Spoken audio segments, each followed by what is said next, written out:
Bonsoir. Bonsoir. Merci d'être là ce soir à ce podcast en public. Ce soir, je reçois G&C de Golden Connection. Bonsoir. Bonsoir. Je suis ravie de vous avoir avec nous ce soir.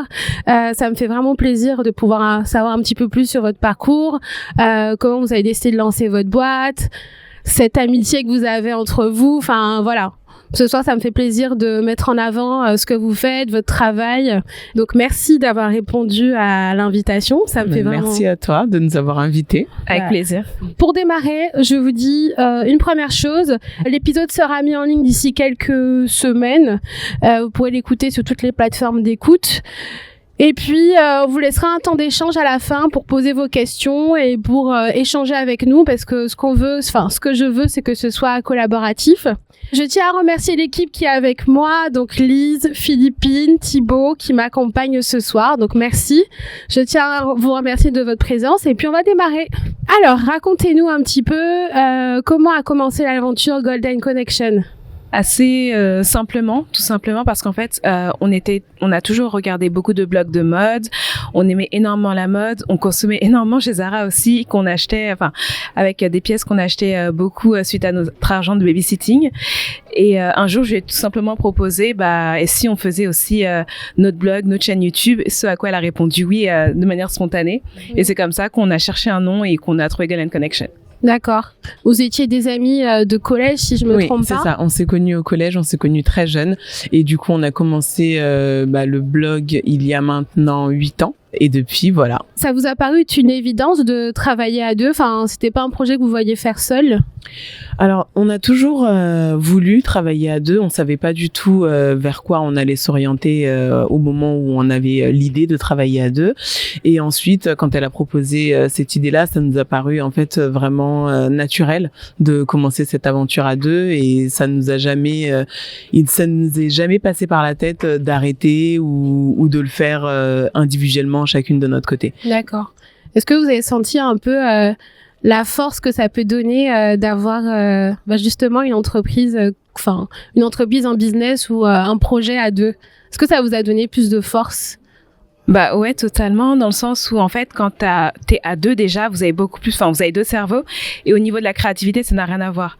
Quand t'es seul dans ton coin, t'as des idées, tu les mets en place, mais quand une personne te challenge par rapport à tes idées et t'apporte aussi du renouveau, un regard nouveau et surtout une autre perspective, ça change tout. Et puis surtout, disons qu'on se soutient beaucoup dans chacune de nos idées, donc quand l'une va apporter une idée, l'autre va être tout de suite enthousiaste. Donc, il y aura pas de frein, à part si vraiment c'est une idée très farfelue, oui. Mais ça n'arrive pas. Mais il y a pas de frein. Donc, disons que les idées affluent et on essaie vraiment de les mettre en place parce que on ne se freine pas, disons. D'accord, vous êtes dans l'entraide puis dans la créativité en duo et c'est vraiment, vous avez trouvé cette complémentarité qui vous permet de créer des contenus aujourd'hui. Ouais. En fait, notre complémentarité vient aussi de nos caractères respectifs. D'accord. Parce qu'on est déjà complémentaires dans la vie de tous les jours en termes de caractère et donc forcément dans la manière de travailler, ça va se ressentir aussi. Donc ça sera ça sera très fluide finalement. D'accord. Je sais que des fois, dans des business et qu'il y a un duo, il y a toujours un qui est plus comptard et un qui est plus créatif. Est-ce que c'est le cas pour vous? Ou vous vous complétez dans cette... Franchement, pas vraiment. C'était plus au début quand, par exemple, moi, j'étais plus photo et elle plus vidéo. Mais après, au fur et à mesure, on s'est formés toutes les deux sur les deux aspects du coup de la création de contenu. Après, pour tout ce qui est administratif, on partage. On n'a pas vraiment ce point de vue-là. Ce serait plus au niveau des caractères, comme tu le disais. C'est-à-dire que moi, j'aurais plus tendance à laisser couler certaines choses par rapport à, par exemple, à des feedbacks qu'on peut avoir d'abonnés ou de non-abonnés. Et elle sera beaucoup plus réactive. Donc, il y en a une qui va temporiser l'autre, en fait, c'est ça? Un peu, Oui, on va dire ça. Oui. On va dire ça. Donc c'est vraiment la complémentarité vraiment au niveau des caractères qui fait que peut-être d'office il y en a une qui va plus prendre le lead sur un sujet plutôt qu'une autre. Non, vraiment pas forcément sur un sujet, ça sera plus sur la manière de voir les choses peut-être. Enfin, même pas voir les choses. Je saurais pas vraiment comment expliquer, mais c'est pas du tout sur un sujet. C'est pas par exemple l'une sera plus axée DA et l'autre sera plus axée post-prod. Non, on fait vraiment tout à, entre guillemets, 50-50, si on peut dire ça comme ça. C'est plus, par exemple, si y a une vidéo à monter, on se dit direct, c'est toi qui la monte, c'est moi qui la monte. Voilà. C'est juste comme ça. Voilà. Vous n'êtes pas vous n'êtes pas jumelles. Non, pas du tout. Pas du tout. On n'aime pas de la même origine. D'accord, parce qu'en fait, moi, je vois souvent ce caractère-là chez les jumeaux. Je sais pas si je me trompe ou pas, mais c'est vraiment... il y en a un qui pense un truc, l'autre le pense en même temps. J'ai l'impression que c'est l'impression que ça me donne quand vous parlez l'une de l'autre. En fait, ça fait trop bizarre. Enfin, pas bizarre, mais c'est cool de pouvoir penser comme ça. Non, effectivement, on n'est pas jumelles du tout, et on nous le dit souvent. Et en fait, on ne s'en rendait pas compte quand on est à deux et qu'on se connaît depuis longtemps et qu'on a grandi ensemble, etc. On se rend pas compte de notre dynamique, disons. Et c'est plutôt le monde extérieur qui nous l'a fait remarquer. Et du coup, on se dit ok, d'accord, pourquoi pas. Enfin, on prend la remarque, quoi. Ouais. Mais c'est vrai que nous, dans notre quotidien, on s'en rend pas compte du tout. Ouais, mais c'est l'effet que ça me donne. Quand je vous entends, quand je vois comment vous travaillez. Et du coup, quand vous avez démarré, est-ce que ça vous avait pas fait peur en fait de vous lancer directement sur les réseaux sociaux parce que ce que vous proposez c'était assez innovant parce que comme vous me le disiez un petit peu en amont, les duos on les connaît souvent pour des couples et moins souvent pour les amitiés. Comment ça a été reçu et comment vous avez décidé de vous dire que c'est ça qui allait être votre force en fait? En vérité, on s'est pas du tout dit que c'était notre force, on s'est juste lancé. On s'est pas posé de questions, on était complètement naïves, on s'est pas dit on sera pas d'accord, etc. Déjà à l'époque où on a commencé en 2016, du coup, il y avait pas toutes ces informations autour de une amitié doit être comme si votre ami vous fait ça, ça devrait pas être comme ça. Il y avait pas tout ça. Il y avait pas tout ça, nous on était un peu dans notre bulle, on vivait notre amitié à 100% et en fait, on s'est pas posé de questions en se disant c'est quelque chose qui est hyper innovant, c'est après quand on a commencé qu'on a vu qu'il y avait d'autres duos qui existaient et on s'est dit ok, il y a d'autres duos d'amitié. Après de l'autre côté, c'est que duos amicaux, il y en a. D'accord. Il y en a, mais souvent ce qui fait que ces duos se séparent, c'est une question de vision la plupart du temps. D'accord. Il y a une personne qui va aller beaucoup plus loin que l'autre, et forcément, quand toi, t'as une vision assez ambitieuse, si l'autre personne avec toi n'a pas envie d'aller plus loin, ça va forcément capoter. D'accord. Dans le sens où il faudra mettre plus d'énergie, il faudra consacrer beaucoup plus de temps. Si la personne avec toi n'a pas envie de consacrer toute cette énergie-là, vous allez plus être alignés et forcément ça va.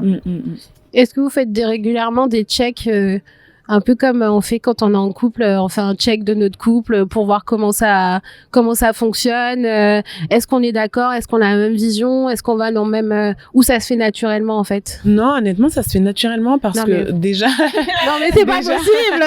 Non mais c'est pas parfait, mais non, franchement mais c'est sans embûche vraiment. Je vais même pas mentir, c'est sans embûche parce que en fait on a réussi à faire la distinction déjà entre amitié et business. Okay. Donc, on arrive à faire la part des choses. On arrive à être très objective quand il s'agit de business. Bon, si ce que tu proposes, ça me plaît pas, je vais te le dire en arrondissant les angles, bien sûr. Mais du coup, comme on fait des réunions régulièrement, toutes les semaines, en termes de business, on est très vite, on va très vite se dire, cette idée, ok, mettons-la en place assez rapidement. On a un empêchement, on ajuste.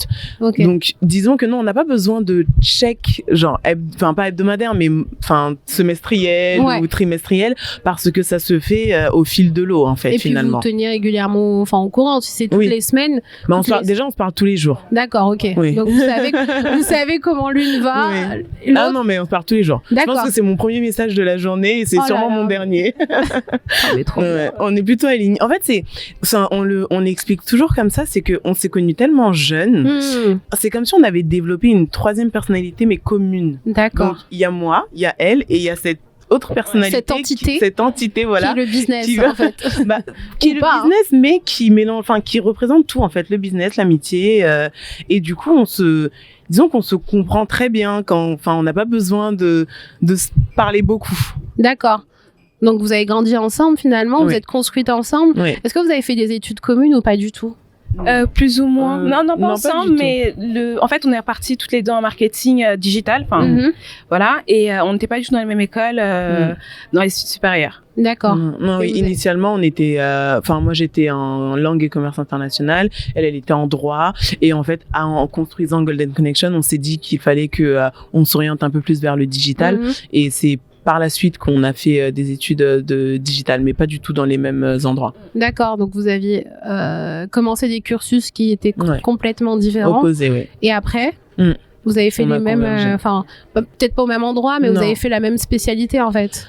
Pas vraiment la même, parce qu'en fait, dans le digital, il y a vraiment... Parce que toi, c'était plus management. Oui, plus management, marketing digital, vraiment. Et moi, c'était plus e-business avec un petit peu de code. D'accord. Ouais.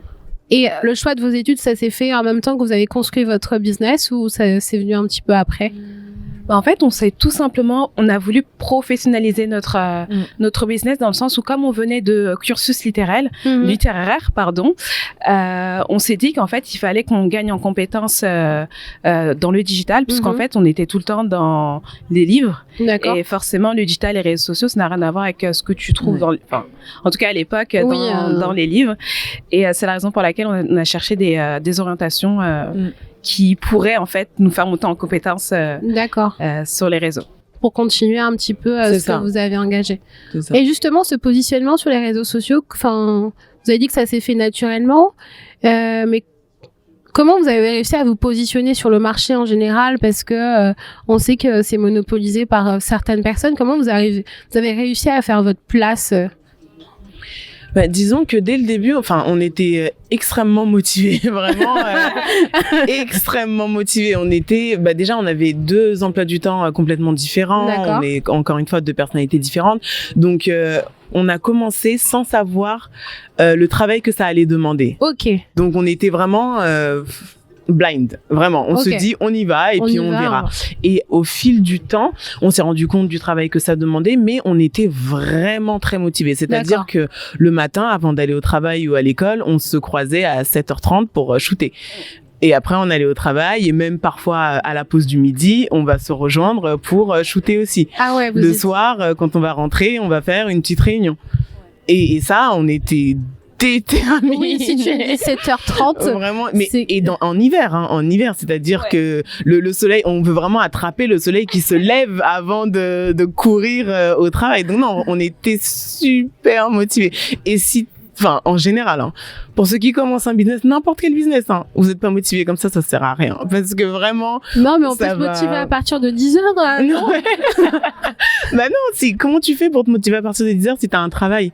Ah oui, si t'as en side si t'as un travail ou si t'es à l'école ou autre, tu peux pas. Et du coup, c'est ce qui a fait que on publiait assez régulièrement, même très régulièrement. Il y a un moment donné où on publiait jusqu'à 2 fois par jour. Ok. Ouais, même 3 fois. Ouais, 3 fois par jour. Uniquement sur Insta ou sur Pinterest? Parce que je sais que sur Pinterest, vous avez aussi une... Non, on a commencé d'abord sur Insta et ensuite on est passé sur Pinterest bien plus tard quand même. Ok. Mais c'était vraiment full Insta. Après, on a commencé par le blog, mais après, c'était vraiment full Insta et on était vraiment à fond. Donc, du coup, vous avez commencé par un blog, après que vous avez décliné sur Insta, après sur Pinterest. Oui, c'est ça. Qu'est-ce qui vous a semblé le plus simple à mettre en place, le plus rapide? Si demain, quelqu'un se dit, je vais me lancer dans l'influence, aujourd'hui, c'est quoi le levier pour vous le plus pertinent? Ça dépend vraiment de la niche dans laquelle la personne se trouve et quel type de personne elle veut atteindre et surtout quel produit elle veut vendre in fine, disons. D'accord. Si c'est une personne qui aime bien parler face cam, je dirais TikTok. D'accord. Et je pense que toi aussi. Ouais. Chaque réseau a ses codes. D'accord. Et en fait, il faut comprendre le code de chacun des réseaux. TikTok, c'est plus être vrai, se montrer, etc.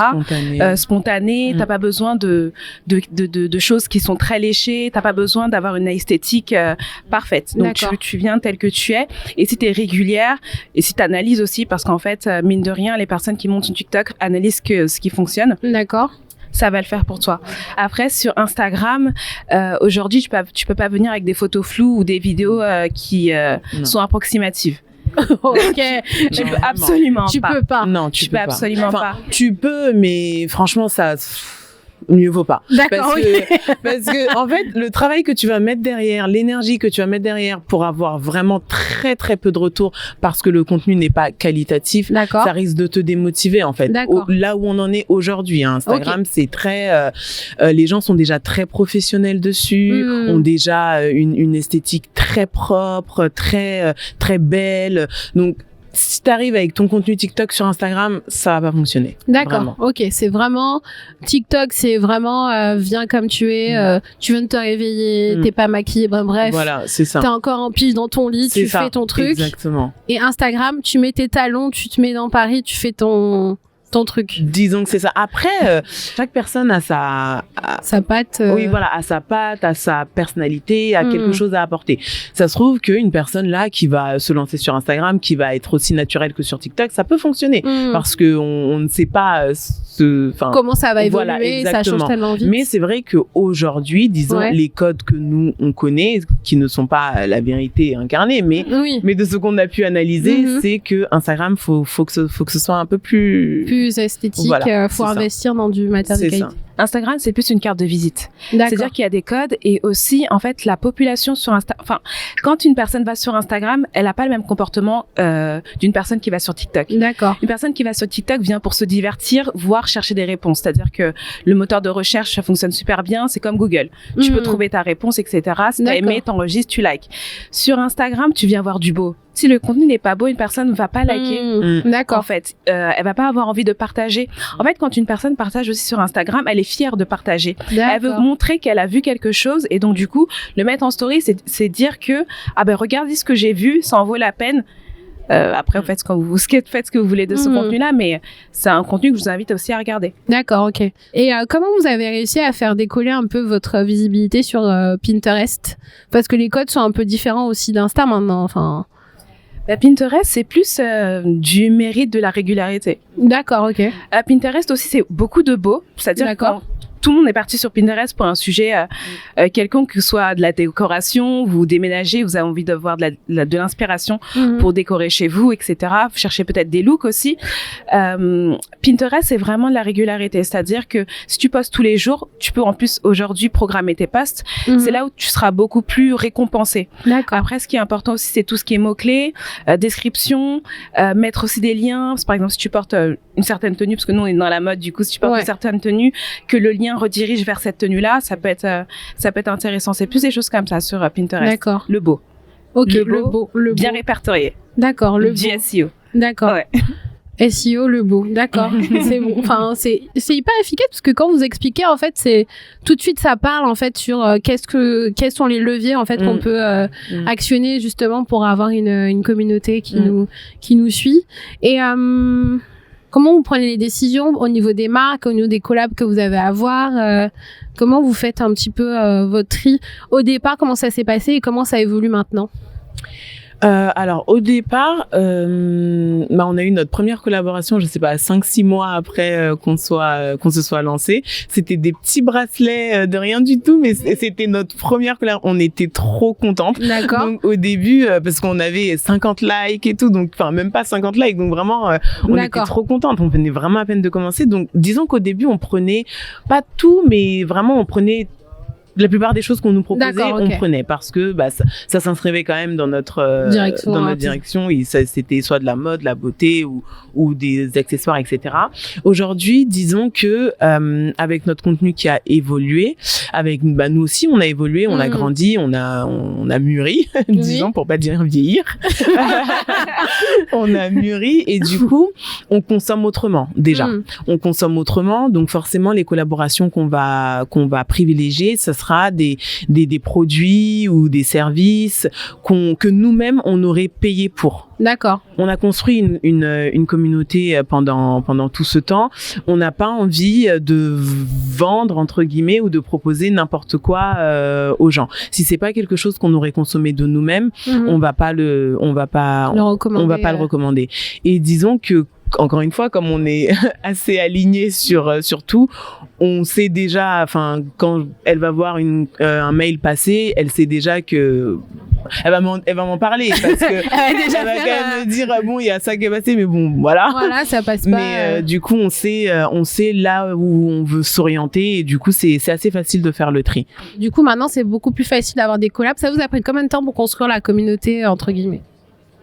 Je dirais que c'est peut-être les 2 dernières années où on a shifté en fait en termes de stratégie. Avant, on avait une stratégie, mais c'était une stratégie dont on poste ce qui nous fait plaisir. Aujourd'hui, on a plus une stratégie qui répond en fait à la demande de nos abonnés, à notre cible. Donc, c'est vraiment là où ça a pris un tournant les 2 dernières années. Après, on a beaucoup de DM, donc en général, on parle beaucoup avec nos abonnés, donc on arrive assez facilement à cibler ce qu'elles veulent, ce qu'elles recherchent, elles ou ils, quand elles viennent sur notre compte. Et puis, on fait aussi des boîtes à questions toutes les semaines, donc on a quand même des sujets qui reviennent assez régulièrement, donc on sait à peu près vers où s'orienter. D'accord, ça vous a permis déjà peut-être d'évoluer de votre côté niveau contenu, mais de coller un maximum avec les besoins de votre communauté. Exactement. Et c'est bien d'avoir cette éthique-là, de se dire, en fait, on va communiquer, on va pouvoir parler de produits que nous-mêmes on aurait pu consommer, parce que maintenant, enfin, c'est avec l'influence, c'est facile de se dire qu'on va vendre quelque chose ou proposer quelque chose qui correspond, juste pour avoir un cachet derrière. Donc c'est bien d'avoir cette éthique-là. Ok, très bien.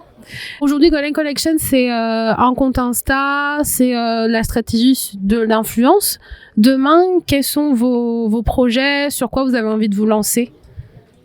Alors demain, et ce sur quoi on est en train de travailler en ce moment, c'est que comme on le disait, c'est que on veut proposer quelque chose qui répond davantage à nos abonnés, c'est-à-dire que le sujet principal, un des sujets principaux qui touche nos abonnés, c'est comment s'habiller en fonction de sa morphologie.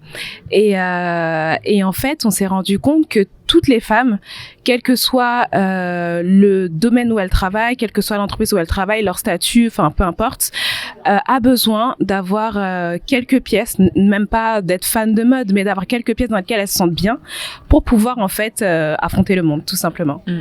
Le vêtement, c'est un outil de combat, on est d'accord? Ah oui, totalement. Oui, totalement. Je suis d'accord avec cette opinion que le vêtement, c'est un outil pour combattre tous les défis de la vie. Enfin, tout le monde est d'accord avec ça. Ouais. Non, mais c'est vrai que c'est important de pouvoir proposer ça. Et ça, c'est vraiment quelque chose que vous voyez comment? Enfin, ce sera un accompagnement, ce sera... Alors là, déjà, cet été, on a commencé par des accompagnements personnalisés. Donc, on a fait un peu un appel à candidature parmi nos abonnés. On en a sélectionné quelques-unes pour vraiment répondre à leurs besoins de changement. Par exemple, pour une fille qui passe de la vie étudiante à la vie professionnelle. Elle a une vision, elle voudrait s'habiller de telle manière. Donc, on va sonder un petit peu quelles sont ses attentes, quelle est sa taille, sa morphologie, etc. Et donc, on les a accompagnés en magasin pour leur proposer 2-3 looks, leur permettre d'essayer des pièces pour leur montrer ce qui va avec leur morphologie, avec leur vision, et ainsi leur permettre de visualiser et de se visualiser dans ce look qu'elles veulent adopter, disons. Est-ce que ça va plus correspondre à des moments de transition de vie ou c'est pour tout? Non, pas forcément pour tout. En fait, on s'est rendu compte que ces femmes-là, toute femme de manière générale a des complexes.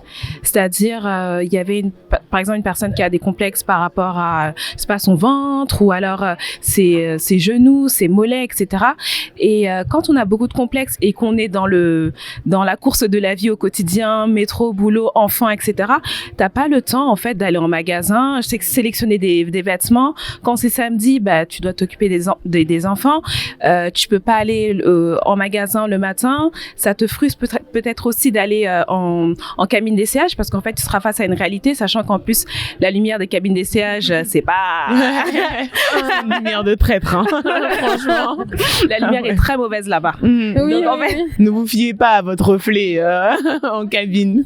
Et donc du coup en fait on s'est vraiment rendu compte que avoir les pièces adaptées à sa morphologie et surtout dans lesquelles on se sent bien, c'est hyper important parce qu'en fait, le vêtement, la tenue que tu construis, c'est le premier pas pour avoir plus confiance en toi. Avoir confiance en soi prend du temps. On n'a personne à confiance en soi sur tous les pans de sa vie. Mais au moins, avoir une tenue dans laquelle tu te sens bien, dans laquelle tu marches droit, dans laquelle tu ne te caches pas. Ça pourra te permettre aussi de prendre la parole en public, prendre la parole en réunion, t'adresser à certaines personnes qui devraient ne pas s'adresser à toi. Ça te permet en fait de faire plein de choses. Tu ne peux ne pas avoir confiance en toi en 360, mais au moins quand tu sentiras bien dans ta tenue, ce sera déjà un pas de gagné. Je suis d'accord avec ça. Surtout que j'aime faire du shopping.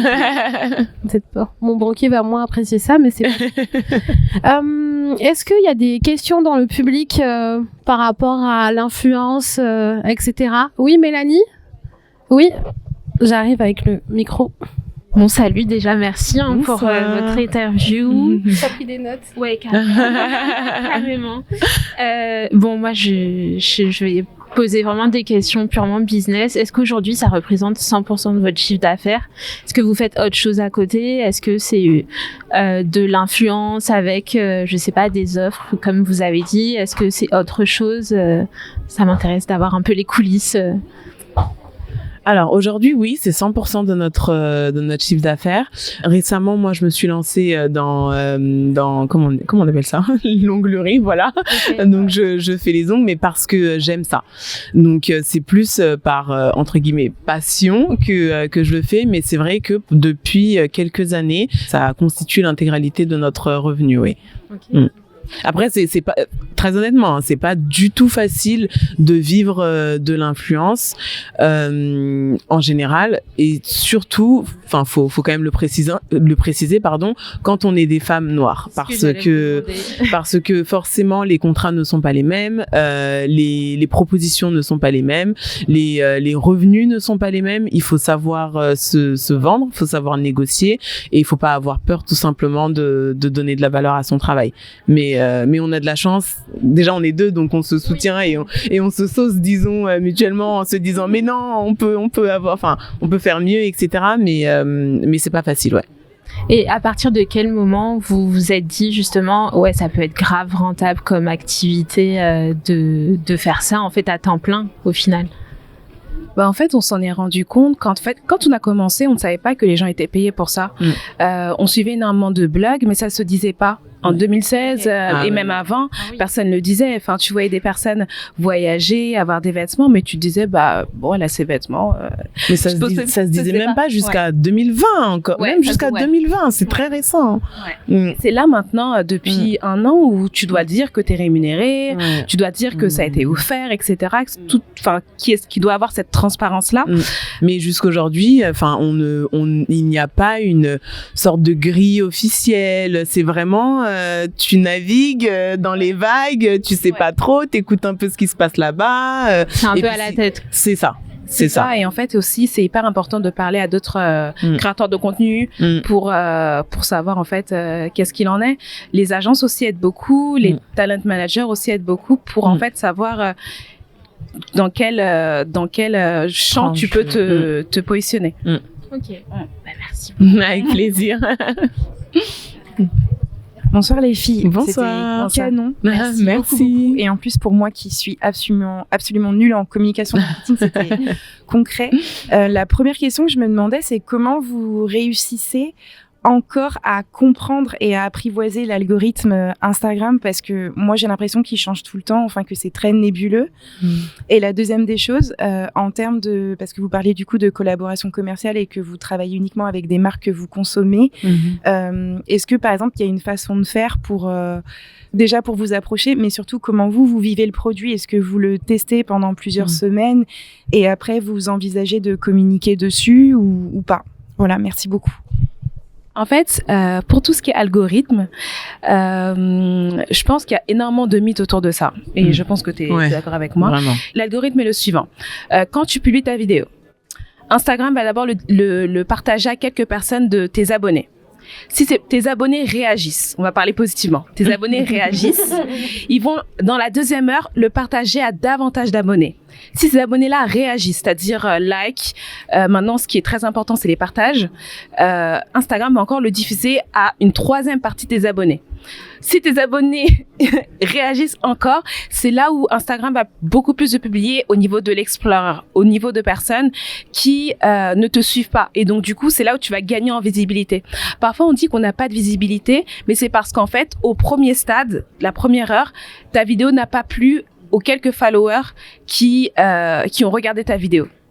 C'est ça, en fait. C'est tout ce que tu dois comprendre. Parce qu'en fait, tous les jours, on va te dire, oui, l'algorithme ceci, l'algorithme cela. Alors qu'avant, c'était pas comme ça. Tu publiais ta vidéo, on le distribuait à tes abonnés. C'est ça qui a changé depuis 2020. Pourquoi ? Parce qu'en fait, à l'époque du Covid, les gens sont devenus beaucoup plus micro-ondes. C'est-à-dire que il y avait tellement de contenus qui ont été produits parce que tout le monde était à la maison que en fait, on avait cette facilité à scroller. Avant, on scrollait beaucoup moins. On voyait un truc, même si c'était nul, tu regardes un peu jusqu'à la fin. Même si c'est pas quelque chose qui te plaît véritablement, tu regardes jusqu'à la fin. Aujourd'hui, il y a tellement de choses. En même temps que tu postes ton contenu, il y a 1 million de contenus qui est posté en même temps que toi. Donc, qu'est-ce qui fait que quand on va voir les premières secondes de ta vidéo, on va rester dessus? Et c'est pour ça aussi qu'on parle souvent de hooks. Je sais pas si vous en avez entendu parler, mais les hooks vidéo, c'est-à-dire dans les 2 premières secondes, si ta vidéo n'a pas retenu l'attention, ça va être compliqué. Et c'est vraiment hyper important d'utiliser ces hooks. Il y en a des millions.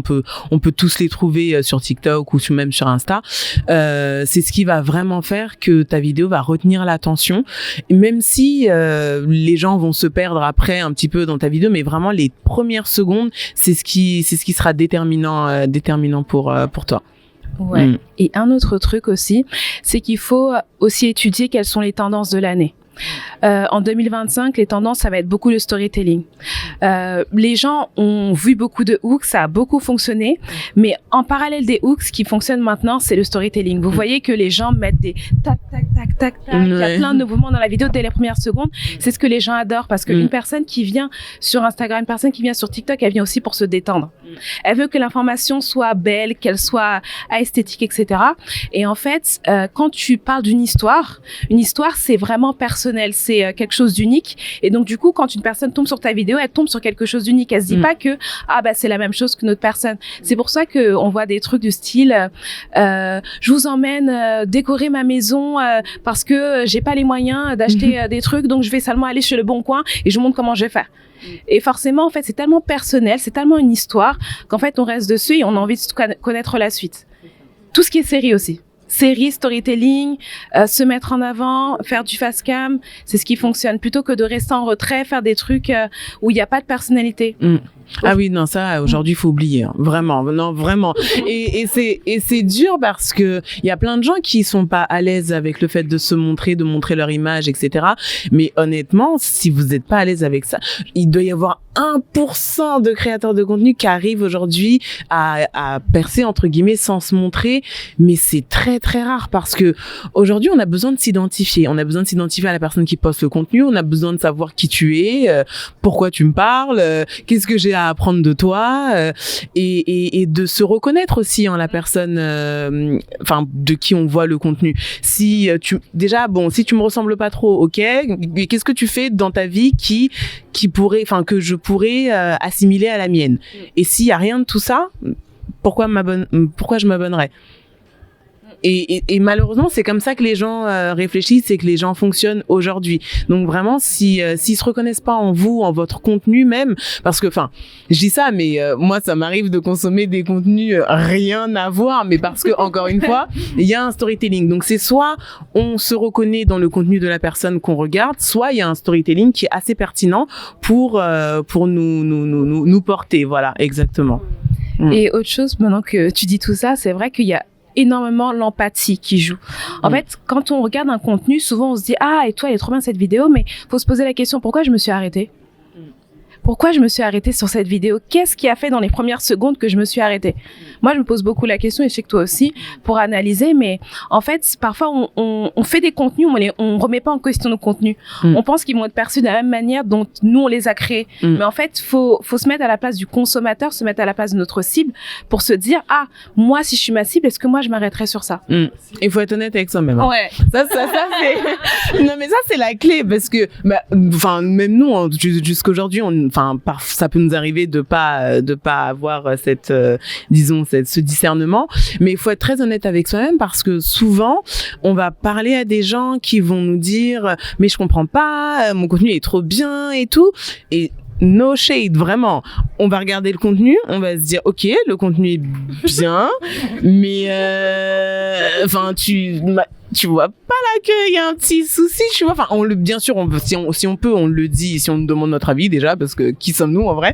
Mais si on peut, on le dit, mais parce que on pense que, c'est de la même manière que quand on crée un produit, on pense que nous, on adore notre produit, notre bracelet, il est trop beau, c'est sûr que les gens vont kiffer, mais pas du tout. Pas demander au marché. Oui, voilà. Tu sais pas si les gens aiment plutôt l'or ou l'argent. Toi, t'aimes l'or, donc tu vas faire que de l'or, mais qui a dit que les gens aiment que de l'or? Et c'est pour ça que souvent, soit les contenus, soit les produits ne vont pas fonctionner parce qu'on est trop drivé par notre vision et très peu axé sur la vision client entre guillemets en fait, malheureusement. Et pour la deuxième question, c'était comment on gérait les collaborations. Nous personnellement, en général, disons que les collaborations sont beaucoup venues à nous. On a eu cette chance-là. Donc par mail, par DM. Après, on réoriente les gens par mail. Mais aujourd'hui, disons en 2025, vraiment le conseil, c'est faut pas avoir peur d'aller toquer aux portes, parce que l'influence a commencé, tout le monde était ok avec l'influence, ok, on donne des produits, on donne de l'argent, allez, tel budget, on donne tout, on balance tout, vraiment, on jette les trucs comme ça. Aujourd'hui, c'est plus du tout le cas. Aujourd'hui, il y a un recul de la part des marques, de la part des créateurs de contenu, de tout le monde. Il y a un recul qui fait que on se dit, ok, ça fonctionne pas toujours, ou il faut faire plutôt comme ça pour que ça fonctionne. Donc, il y a moins de collaboration, disons, déjà. Il y a moins de collaboration rémunérée aussi. Après, ça dépend dans quelle niche, quel contenu, et quel créateur, etc. Et c'est pour ça qu'il faut vraiment pas hésiter à aller toquer aux portes. S'il y a une marque, je sais pas, tu fais des bijoux, tu fais du voyage, imaginons. Il y a un hôtel qui te plaît, tu écris ton mail de manière hyper professionnelle, hyper carrée, etc. Tu shootes ton mail, et tu vois et t'attends. Mais bien sûr, en parallèle, faut travailler son contenu, faut travailler son Insta, faut travailler, peu importe ta plateforme, parce que tu peux pas venir, encore une fois, no shade, tu peux pas venir avec un abonné, des vidéos floues et dire à un hôtel 5 étoiles, prête-moi ta chambre. Ils vont dire non, ça va pas être possible. Mais voilà, donc vraiment, il faut pas hésiter à toquer aux portes et à montrer aussi son travail, tout simplement. Mais ta question, il me semblait que c'était toi qui avais une marque. Ah, voilà. Donc, en fait, le mieux, c'est de contacter par mail.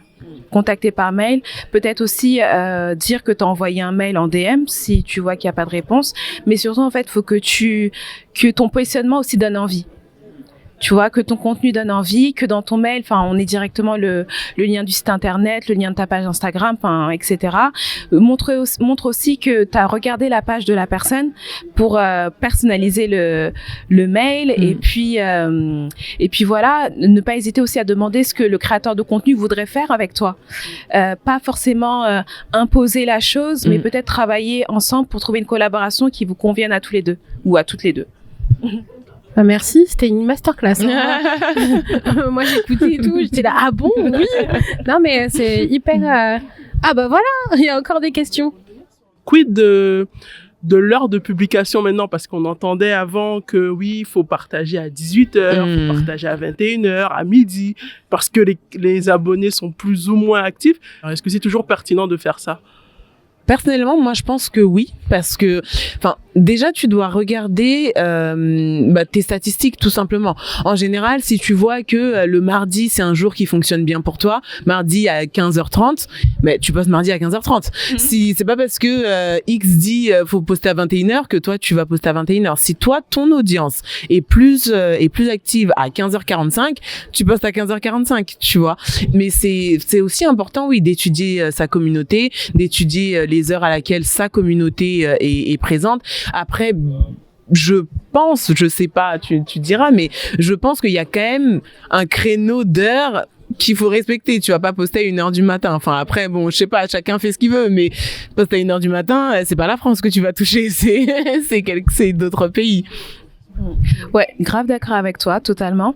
Moi, je dirais encore une fois qu'il faut être empathique, c'est-à-dire qu'il faut te mettre à la place des personnes que tu veux toucher. Tu vas pas commencer à mettre une vidéo de 2 minutes sur l'histoire de France à 7h du matin. À 7h du matin, les gens sont en route pour aller au travail, sont en train de se préparer. Si on reprend tout ce qu'on disait autour de l'algorithme, à 7h du matin, enfin, t'es pas prête à recevoir ce type d'information. Donc, peut-être que ça va t'intéresser, mais tu vas scroller sans liker. Donc, du coup, la personne qui a créé le contenu perd de son engagement dès la première heure. Il y a ça. Donc, moi, je dirais que ce qui est aussi important, c'est prendre en compte, en fait, l'emploi du temps d'une personne classique, pause déjeuner avec quelque chose de pas trop lourd, tout en sachant que il y a des choses il y a des contenus qui peuvent être consommés seulement en mettant les écouteurs. Faut aussi prendre en compte que au travail, tout le monde regarde son téléphone, donc les gens peuvent aussi liker au moment de travailler. Mais si c'est un contenu qui est avec beaucoup d'informations, qui est assez lourd, c'est pas à 15h45, par exemple, qu'on va commencer à se mettre à liker alors que tu dois répondre à Charles sur Teams. Tu vois. Pareil pour les transports. Donc on sait que vers 18h, 19h, les gens sont dans les transports en commun, ils peuvent éventuellement mettre leurs écouteurs. Là, oui, tu pourras mettre des contenus un peu plus lourds, un peu plus poussés, et du coup mettre les chances de ton côté au niveau de l'algorithme et de l'engagement dès la première heure de tes abonnés. Donc vraiment cette empathie, se dire que est-ce que moi à 7h du matin je like un contenu comme ça? Est-ce que moi à midi je suis disponible pour regarder un contenu comme ça? C'est comme ça qu'il faut réfléchir, c'est comme ça qu'on réfléchit maintenant, plutôt que de se dire j'ai trouvé la solution, c'est publié à 20h. Non, en fait, ce qui fonctionne pour l'un ne fonctionne pas forcément pour l'autre, et pour toi tout simplement. J'avais une dernière question, c'est de savoir, est-ce que vous avez pu appeler ça un talent manager ou un manager, ça sert à quelque chose finalement? Ou est-ce qu'on peut se débrouiller seul? Nous, quand on a commencé seul, et on a été seul pendant un bon moment. D'accord. Et ça fonctionnait. Okay. Parce que à ce moment précis, ça fonctionnait. Comme je disais, les marques étaient moins reluctantes. Elles envoyaient, il y avait des collaborations, etc. Aujourd'hui, ça a beaucoup changé.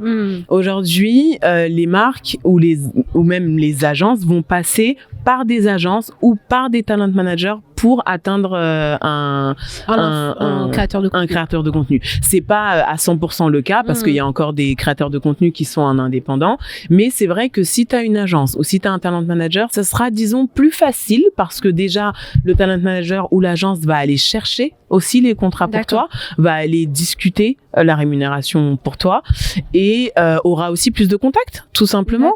Et ça fera toujours un peu plus pro, entre guillemets, si le talent manager ou si l'agence parle, disons, au nom de l'influenceur. C'est ce qu'on a compris, en tout cas, aujourd'hui. Ça vous donne un crédit supplémentaire par rapport aux marques et de dire on a quelqu'un qui nous représente. C'est ça. Je me suis toujours posé la question parce que moi, je connais beaucoup de créateurs de contenu qui n'en ont pas finalement et ils sont toujours en train de se poser la question, est-ce que ça vaut le coup, est-ce que ça vaut pas le coup? Parce que aussi, c'est du temps qu'on n'a pas à aller démarcher des marques Après, tout dépend des valeurs de l'agence ou du talent manager. Il faut aussi que les deux parties s'entendent sur le business, en tout cas. Faut vraiment travailler avec des gens avec qui on est aligné sur nos valeurs, parce qu'il y a des gens qui vont, il y a des créateurs de contenu qui vont être très mon contenu, j'y mets beaucoup de principes, beaucoup de valeurs, donc j'ai pas envie d'en faire quelque chose de mainstream juste pour avoir des vues. Donc il faut aussi être aligné avec ton talent manager. Si ton talent manager c'est que du chiffre et de l'argent, il va te brusquer, tu vois, Oui, et ça va être coup, bizarre l'ambiance. Mais vraiment, le plus important, c'est d'être aligné avec les personnes avec qui on travaille. D'accord, c'est d'avoir un bon feeling, de dire ok, cette personne va bien me représenter, a bien compris mon ambition, ce que c'est j'ai ça. envie de mettre en place, Exactement. et on peut collaborer sereinement, quoi. Exactement. Ok, très bien. Bon, merci beaucoup. Avec plaisir. C'était très instructif de vous parler. Enfin, vraiment, je vous remercie beaucoup de nous avoir partagé les coulisses de votre business, les coulisses de votre compte Instagram, de votre stratégie d'influence. Est-ce qu'il y a encore des questions avant qu'on termine? Non, dernier appel. Est-ce que vous voulez rajouter quelque chose avant qu'on termine, ou nous parler d'une actu que vous allez bientôt avoir? Ça, c'est l'instant promo. Hein. Restez connectés pour le produit qu'on est en train de préparer pour répondre à la demande de plusieurs femmes et on espère que ça vous plaira. Merci. Merci beaucoup. Merci. Merci beaucoup. Merci d'avoir écouté ce premier podcast de la nouvelle saison de Business de Meuf. Je vous attends nombreuses pour écouter cet épisode. Et puis la prochaine session aura lieu en mars. Donc restez connectés. Merci beaucoup et bonne soirée. Et n'hésitez pas à networker maintenant. Merci beaucoup. Merci pour l'invitation.